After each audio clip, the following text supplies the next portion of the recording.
Horor ala Hai Sloban. guys, aku mau cerita tentang horor alas Roben. Tapi sebelum itu, subscribe dulu ya di bawah ini biar aku semangat membuat cerita menarik lainnya. Keangkaran alas Roben sudah sangat terkenal di kalangan masyarakat.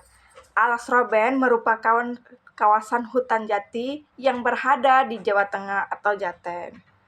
Banyak kisah horor alas Roben yang berada di masyarakat, mulai dari tempat pembuangan mayat hingga tempat buang jin. Konon, jalur yang melewati kawasan hutan itu menjadi jalur paling angker di Jawa Tengah. Banyak kecelakaan yang terjadi di kawasan alas Roben, membuat cerita keangkaran alas Roben semakin tersohor. Sopir bus dan warga sekitar kerap melihat makhluk astral di jalur lalu lintas kawasan hutan ini. Hantu menampakkan diri pada pun tak tanggung-tanggung, mulai dari pengendara motor tanpa kepala hingga kuntilanak pencari tumbal. Cerita pengendara motor tanpa kepala ramai menjadi perbincangan di awal tahun 2000-an. Hantu kepala ini adalah korban dari kecelakaan jalur atas Roben. Konon, ia biasanya akan mengganggu pengendara motor yang melewati alas Roben pada malam hari. Munculnya tiba-tiba, terlebih jika ada pengendara yang melihat ke belakang dari kaca spion, hantu ini bisa muncul seketika dan membuat para pengendara hilang konsentrasi dalam pengendara. Hantu tanpa kepala ini melintas alas Roben saat tengah malam menuju dini hari. Beredar juga cerita bus hantu yang beroperasi di kawasan alas Roben ini. Cerita ini, keberadaan bus hantu jurusan Bekasi-Bandung, ini terjadi pada tahun 1996. Malam itu, seorang pengendara motor melewati kawasan alas Roben seperti perjalanan dari Tegal ke Surabaya.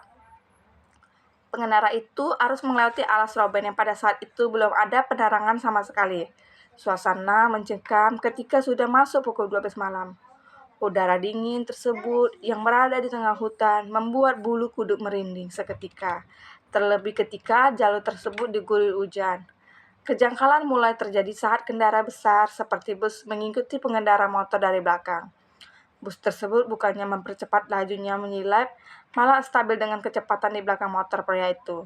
Merasa aneh, akhirnya pengendara motor memberanikan diri untuk menengok ke belakang. Padahal banyak orang melarang menengok ke belakang saat dia berada di alas Roben, sebab hal buruk akan terjadi. Benar saja, pengendara motor tersebut menengok ke belakang. Yang dia lihat adalah bus usang terlihat seperti bus tahun 70-an. Tidak hanya itu, kondisi bus pun terlihat sangat seram dan penerangannya tentu samar-samar. Melihat hal tersebut, ia pun mempercepat laju motornya. Namun, bus tersebut nampak bergegas atau mempercepat lajunya.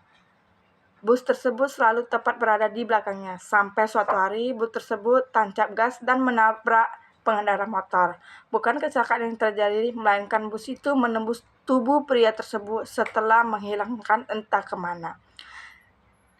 Jangan lupa like, comment, and subscribe untuk cerita selanjutnya. Bye-bye.